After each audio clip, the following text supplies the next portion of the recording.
নারায়ণগঞ্জের সোনারগাঁও উপজেলার জামপুর ইউনিয়নের বেলাবো গ্রামে দেখা মিলেছে এক রহস্যময় সাপের।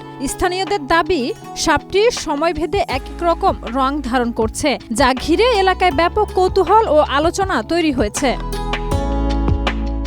খবর ছড়িয়ে পড়ার পর প্রতিদিন শত শত নারী পুরুষ বিভিন্ন এলাকা থেকে ওই গ্রামে ভিড় করছেন। কেউ এটিকে অলৌকিক কিছু মনে করছেন, কেউ বলছেন এটি জিন জাতীয় কিছু, আবার কেউ হিন্দু ধর্ম অবলম্বীদের দেবী মা মনসার সঙ্গে মিল খুঁজে পাচ্ছেন। অনেকেই সাপের সামনে দুধ, আগরবাতি ও মোমবাতি জ্বালিয়ে মানত করছেন। দেবতা জিনিস হচ্ছে মানুষকে দর্শন। ভগবানও দেবতা ভক্ত ছাড়া চলতে পারে না, ভক্ত দেবতা ছাড়া চলতে পারে না। আপনারা দূরে খারাপ দর্শন করুন, স্মরণ করুন, সেবা দিন, মা ঠিকই সেবা নিয়ে চলে যাইব। কালার এক্সপার্ট এবং ডার্ক জ্যাপ সমৃদ্ধ অরিক্স অ্যাডভান্স ডিটারজেন্ট পাউডার, আপনার লন্ড্রি এক্সপার্ট।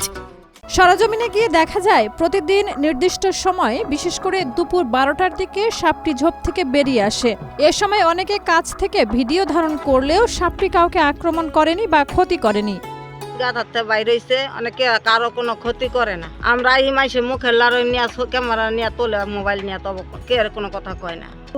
দুধ খায়, হ্যাঁ, কারো ক্ষতি করে না। মাথারা দেখছি কথা নেই, শরীর দেখছি চিকচিক করতে আছে। স্থানীয়দের ভাষ্য, সাপটি ঘন্টায় ঘন্টায় গায়ের রং বদলায় এবং শান্ত স্বভাবের। এ কারণেই অনেকের ধারণা এটি সাধারণ কোনো সাপ নয়, তবে কেউ কেউ বলছেন এটি স্বাভাবিক কোনো প্রজাতির সাপও হতে পারে, যার আচরণ মানুষ ভুলভাবে ব্যাখ্যা করছে।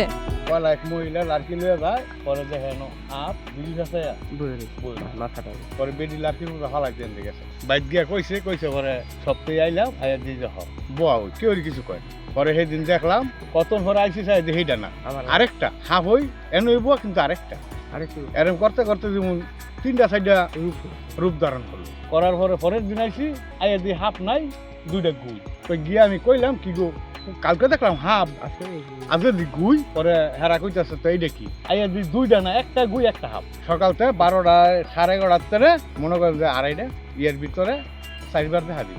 আজকে 1.5 মাস আগে দেখা শুরু করছি, একই জায়গা, কারো ক্ষতি হাফেও করে না, হাফের ক্ষতিও কেউ করে না। এদিকে সাপটির প্রকৃত পরিচয় নিয়ে বিশেষজ্ঞদের কোনো মতামত এখনো পাওয়া যায়নি, ফলে রহস্য ঘিরে এলাকায় কৌতূহল দিন দিন বাড়ছেই।